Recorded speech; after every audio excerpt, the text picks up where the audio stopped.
Hello, everyone, and welcome to the Happiness Journey with Dr. Dan podcast, where every journey is worth living. My name is Dr. Dan, and I'm your host for today's episode. I'm a cognitive behavior psychotherapist specializing in anger management issues, both court appointed and private, marriage counseling, dissociative disorders, narcissistic personality disorders, depression, anxiety, dream analysis, and also provide life, business, and retirement coaching support. If you need any assistance, reach out to DMV Counseling and Therapy Services at 301-325-1550. And our website is lifecoachdanamzalag.com. Now, today, I'm very excited to have on our podcast on season 2, episode 5, a very special guest and leadership coach, Carissa Karban.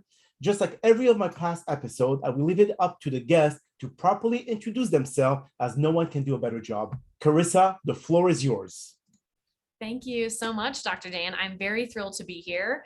As you said, I'm a leadership coach. I really specialize in helping leaders to become the true leader of their own lives. And that means taking a look inside themselves, really confronting what's holding us back. How do we doubt ourselves? How do we limit ourselves? What are those stories that we tell ourselves? And I help leaders really overcome that so they can claim the confidence to take action and really create the life that they want. Beautiful. So what is the first recommendation that you give to leaders in organization, either like we're talking about medium size companies or large size? What is the best, most effective approach that you would give them that would motivate their staff? Yeah, absolutely. I think the one that I recommend the most is to get curious. Oftentimes, especially as leaders, we put a lot of pressure on ourselves to think, I'm supposed to have all the answers. I'm supposed to have this all figured out. I can't show any sort of vulnerability. I can't make mistakes. And those oftentimes are just things that we say in our head. So I encourage people to get curious first and foremost, right? Be open to thinking about things differently, learning a new way of doing things. And then right on the heels of that, I think one of the most powerful shifts that leaders can undergo that really helps their team especially is to stop looking to assign blame. Oftentimes, especially in business, we think, well, how did this go wrong? Why did this happen? And we look for that root cause. Not to say that's not important, right? We do, of course, want to understand how a situation happened. But instead of focusing our energy and attention on figuring out who's to blame, or more importantly, trying to make sure that we don't get the blame put on ourselves, I encourage leaders to change that and to shift and to look for what part did I play in this? How can I own and how can I take responsibility for this? And I tell you what, it surprises people to hear someone say, I'm looking to own my part in this and I want to take responsibility. So get curious and stop looking to put blame on other people. So what kind of scenario would you approach, Carissa, when it comes to leaders dealing with toxic employees in the organization? I mean, obviously, toxicity has to do with their own perception about or their motivation at work, if they're not being motivated enough, if they're not being challenged enough. So how would you approach this for leaders? Yeah, absolutely. I think that's a really common situation that leaders are in, kind of the bad apple. What do I do with this employee? I don't know how to handle it. And the first and foremost for me is empathy, right? To understand what is it about this employee that is leading them to show up in this way, to slow the team down or to always resist change or whatever it is. In today's environment, of course, resistance to change can really put the brakes on a lot of initiative, a lot of business, a lot of revenue for the company. Right. And so for me, empathy is really important. And it goes back to that curiosity too. Instead of thinking, how do I handle or how do I deal with this person? I encourage leaders to say, how can I better understand this person and what they're going through? What needs do they maybe have that I'm not meeting as a leader? How can I change their role to better suit their strengths and what they enjoy? And how can I find a stretch assignment that challenges them? And so a lot of it is really about transparent and honest communication. We think, oh my gosh, I can't bring this up because I'm supposed to have it figured out, or I don't like confrontation. I don't like these messy conversations. But when we create the space to communicate and we allow people to say, we ask them questions, what's going on with you? I'm noticing this. This is my experience, right? Not pointing the fingers of you're doing this, you're doing that, or you're not doing this or that, but instead say, here's my experience. And I would like to know more about your experience. How are you feeling? What's happening with you? And then co-create a plan together. As a leader, you don't need to have all the answers. And honestly, I think our power as leaders comes in empowering those who are on our team and really looking for opportunities to give them a voice, give them credit, and enroll them in how they do the work, when they do the work, what kind of work they're doing. So it really can be a two-way street.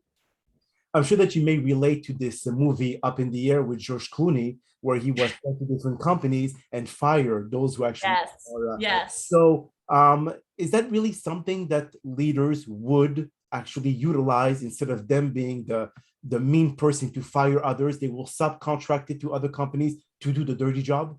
Absolutely. People do it, right? It's a scary thing. So that's where I don't assign blame. I don't assign judgment. It's a really uncomfortable situation. No one wants to be in it. So if we're given an opportunity to say, hey, I'll take on that job for you, why wouldn't we want to do that, right? It sounds easier. It sounds like, sure, you take out the dirty laundry, right? But again, I think so much of business is rooted in our humanity and in our connection. Mhm. And if we outsource this job of taking away someone's livelihood to someone who doesn't know them, doesn't know their kids' names, doesn't know their personal situation, it comes across as very cold. And there's actually a beautiful opportunity to connect with someone and share your intention about helping them find a new role or find a new passion that will serve them and will serve the company even better. So I think there's a lot of fear, but what I've seen with leaders, especially when I coach them to lean into that and they finally have the conversation they've been avoiding for months, 9 times out of 10, they come back to me and say, wow, that wasn't as bad as I thought it was going to be. So we build it up in our head, and oftentimes it's not actually that bad. So how would you, or what would you say about the major disconnect that we have between upper management and staff in different organizations that creates this sense of like unease that they have for upper management to be able to talk to their staff because they don't know their staff? So Right. how would you reconnect that bridge that at least some leaders may find it to be opportunistic? Sure. Yeah, I think communication, conversation, connection. I think that especially as we rise in the ranks of a hierarchical institution, especially, a lot of times leaders are very busy, right? We always have more work to do than we have hours in the day. That doesn't seem to change. And so we tend to we start believing that, okay, I can make a decision based on looking at a spreadsheet. And we make a lot of decisions in business based on numbers and revenue and kind of the less of the human side of the business. And so a lot of it is building these walls that we're not intentionally building, but at some point we think, I've come too far, I can't go back now. And so then we stay on this pattern and this cycle. And so to break that cycle, I encourage people to just reach out, schedule a 30-minute call with someone that you haven't connected with in a while, and don't have any agenda other than to connect and to learn about that person. And it's amazing. We all know these days, people don't leave companies, they leave managers. Correct, It's exactly. amazing the difference it can make when people feel that their leader actually cares about them. And I want to be really, really clear here. Don't act like you care if you don't actually care, because people can pick up on that very, very quickly. We pick up on that inauthenticity. We can pick up if it's, oh, they're just trying to check a box, they're just trying to get me out of their hair, whatever it is. So I encourage you to actually care, actually want to know about your employees' lives and who they are as people. Yes, the work will always be there. But as we know too, when people get to the end of their lives, what do we put on our tombstone? We don't put our job titles. We No. don't put how many hours a week we spent in the office. We reflect on the roles that we played and the connections that were most important in our lives. So I encourage leaders to bring that humanity and connection back into business. Would you say, Carissa, that the movie Office Space is a major perception of how organization works nowadays, which when, let's say, a message have to be shared, they just send like a TPS report or like a memo. And does this representation of organization, is it creating a major problem in terms of lack of motivation from their staff and them wanting to leave the organization because they feel that they're not challenged enough? Sure. I think it's challenge. And, for anyone who hasn't seen Office Space, I highly recommend it because it's a little cringeworthy because of how true it can be. Yes. And unfortunately, it came out, decades ago, and it's still very relevant today. So I think as humans, we want to be seen, we want to be heard, and we want to be valued. And when I feel that if I unfortunately got hit by a bus or if something happened to me tomorrow, if the position that I'm in, if the job description and the hiring for that happens before my obituary is even posted, Yes. why would I invest myself in this company? Why would I spend nights and weekends? Why would I think about it while I'm driving down the road? Why am I going to invest myself in a company when I know that company doesn't care about me or isn't invested in me? And so a lot of times when it comes to connection and vulnerability, we tell ourselves, I'll be vulnerable when that person is vulnerable. But what we know is that someone has to take the first step. And so when it really comes to putting that humanity back into business, I do unfortunately think Office Space is representative of many companies where it's just a numbers game, a one size fits all message and approach, and we're missing out on so much. Our connections and the ability to have a really rich community at work and to really care about each other. We think, I don't have time for that. Well, look at what it's costing you to not do those things.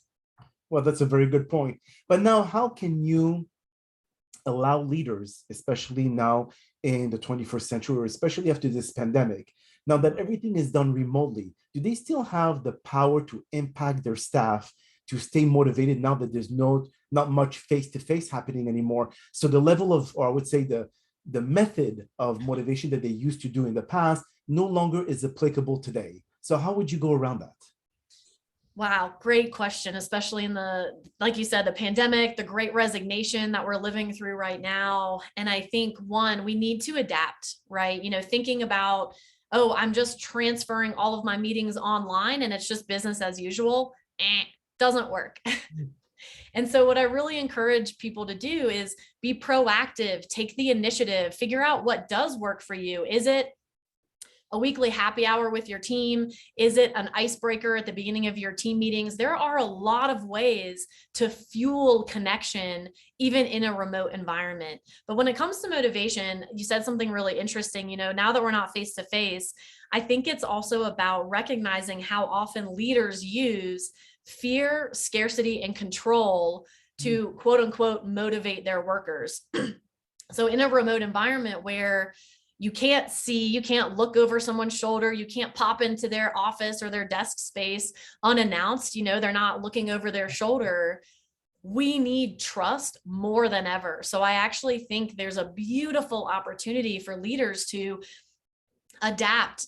We have to challenge the status quo. What got us to where we are is not going to get us into the future. So yes, it might take a little more effort. We need to carve out that space to think, what can I be doing differently? How do I show up for my team differently? What actually motivates them? If you're a leader who's really relied on that command and control style, yeah, I hate to tell you, that's probably not going to work anymore.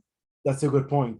Now, I'm not sure if you had the chance to read the story just recently. The CEO of Better.com Sure did. hired 900 of their staff, like those mortgage and mortgage bankers, whatever it is, because of how they took advantage of their clients, etc. Now, he got them all together and he said, if you're in this call, that means that you're fired. Yep. Now, was this a better approach, or was this something I'm sure that he was stretched to the limit in terms of what their staff been doing, how dishonest they were? Was there an alternative solution to what you would suggest to that CEO? Personally, yes, 100%, definitely a different solution, because I think another thing, just an additional piece of context that I heard about too, was not only did he lay off 900 people in one call, but after that call ended, it was hours before those people were contacted by HR, before they were told what their compensation package was going to be. So people were left unknown. There was a lot of fear, a lot of unknown. What's going to happen? What am I looking at? What do I tell my spouse, my kids? Correct. So I think there were a lot of things that could have been done differently. And the other thing that I thought was really interesting was the CEO mentioned in that call, this isn't the first time that he's had to do this in his career, this kind of mass layoff, and it's really hard. And so for me personally, I would have looked for ways to avoid that situation, because if you've done it once in your career, you know, it really, really sucks, frankly. So I would have done everything in my power to not have to repeat the same circumstance. But if a situation arose, it is what it is, right? There's no getting around it to avoid that situation. I really, really believe that it's about cascading the message in a way that conveys care, empathy, and investment in these people, right? We're going to help you navigate. We're going to give you career coaches. We're going to give you LinkedIn coaching. We're going to help you apply for new jobs. I didn't really get that sense of care from the CEO. It was like, yeah, this is really hard, but it is what it is. If you're on this call, here's the news. And so I think it came off as very cold and very uncaring. So I would have really worked with that CEO to infuse more humanity back into that message. That's actually a very good point, Carissa, because as you said, and you did make a very good point, if let's say we don't know what was the severance package. So maybe the severance package could have been assistance for continuing, or let's say offering options of different jobs. But then again, if this person fired those people, that means that he didn't trust them. So how can he refer them to other opportunities if they will make the same mistake in other jobs? Again, if you are dishonest to the core, you're going to be dishonest wherever you go. So again, it's hard to know the whole story behind what happened with better.com. But then what would you say, or what would you recommend to our listeners who are leaders in different organizations? What is the best strategy to be able to keep your staff motivated? And as you said, we're going through a great resignation, or they call it great revaluation. I call it the Great Awakening. Awakening, exactly, yes. And this revaluation awakening makes people realize that, you know what, I am dispensable. In a matter of minutes, if I leave the company, I'm going to be replaced with not even a question asked. So why will I invest my time, sacrifice for my family, etc., for a company who doesn't give a damn about me? Right. So this revaluation, they are starting to realize that I'm just a number. I'm just a social security number that means nothing. So how would you let leaders know, hey, this is the best way to be able to motivate your staff, to be able to make them a part of the organization? Yeah, I'll definitely touch on that. And I think you said something really interesting too about kind of the dishonesty and the practices in the company. And I think that I choose to believe that everybody wants to do a good job. Of course, there are people out there who want to get something for nothing, want to take advantage of the system, but I choose to believe in the goodness of most people. And I think that a lot of the culture in an organization, a lot of the practices really lend themselves to kind of the slippery slope of ethical to unethical behavior. It doesn't really start with, an egregious a break of trust, a very unethical behavior. It's usually kind of death by 1,000 paper cuts. And I believe that many times people fall into these traps because of the expectations, because of the deadlines, because of how they're measured in their roles. They resort to covering things up or cutting corners that really, when we zoom out, so that it brings me to the idea of motivation. I encourage people to zoom out, not only to think long-term, which we tend to not do in business today. It's all about quarterly revenue, quarterly metrics, short-term. And when we can zoom out and look at both the long-term and the system as a whole, we start to see a lot of different factors at play. So I encourage leaders to really look at that. When we have a problem, we can tend to zoom in and it occupies a lot of our energy. We're focused on that problem. But when we start to zoom out, we start to see, oh, okay, maybe if I change this thing over here, that will create different results, instead of just hammering against one particular person on the team or one particular project. It's really about understanding the part that we play in the greater whole. So you mentioned before we started this podcast about a couple of exercises that you want to be able to offer or share. What would be those couple of exercises for leaders to be able to at least absorb some kind of sense of what you offer? Yeah, absolutely. I love action, and I lead my coaching clients through a lot of exercises to help reframe their perspective, to give them the confidence and the courage to take action. So one exercise that I love is when we think about the way that our brains work, we are inherently resistant to change. And as we know, living through a global pandemic, living through the changing nature of business, the pace of change itself can be really exhausting. What I do is I help clients kind of reframe our natural tendency in our brains. So naturally, what we do when we think of a change is we think about what is the benefit of staying the same and what is the cost of making the change, because we don't really want to change. We like status quo. We want things to be as easy as possible, and change is uncomfortable. Change can be scary. An unknown. Normally, yes, it can be, right?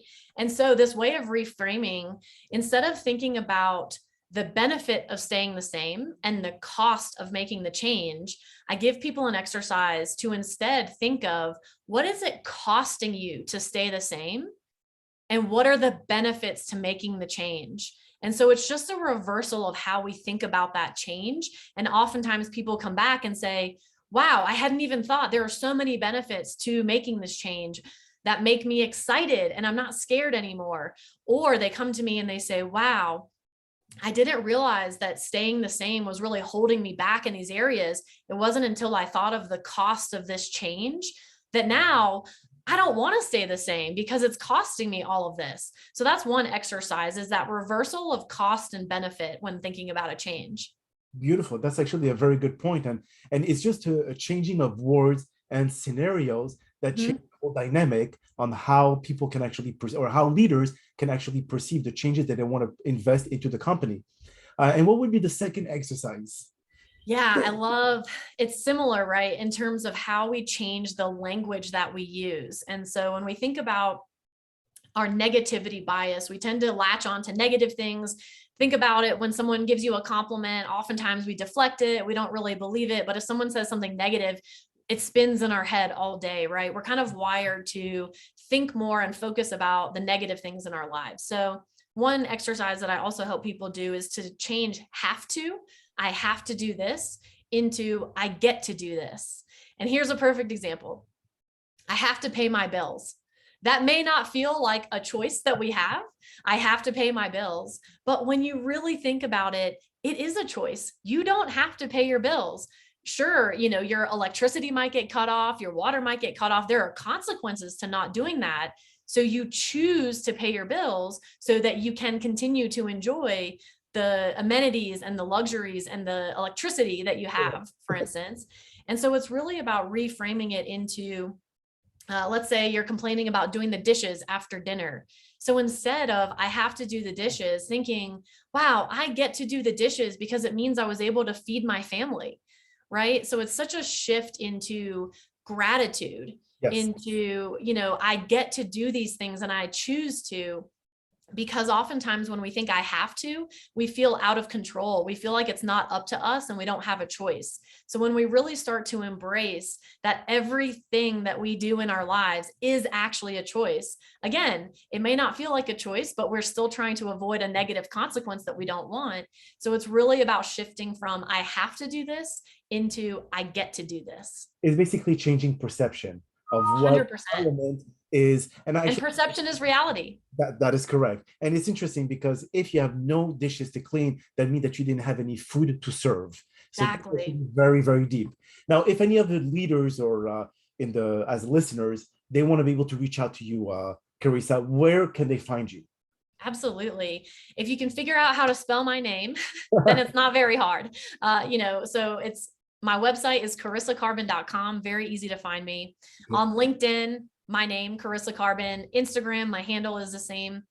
I love to interact. I post a lot on LinkedIn. I'm very active on Instagram as well because I really love sharing my life and helping people get to know me. Because what I say, when people are thinking about investing in a coach, you want it to be someone that you connect with, someone you aspire to be more like, someone whose values align with yours. So I do my best to be very transparent in showing up as my authentic self. So if you're interested, I do have spots available for one-on-one coaching. I would love to hear from you if this content resonates and maybe you have that tickle of, wow, this sounds like it could be really interesting, and you're ready to kind of dive in a little bit deeper and you want support on that journey. Please come find me. I'd love to hear from you. Beautiful, beautiful. Well, that is all the time that we have for today's episode.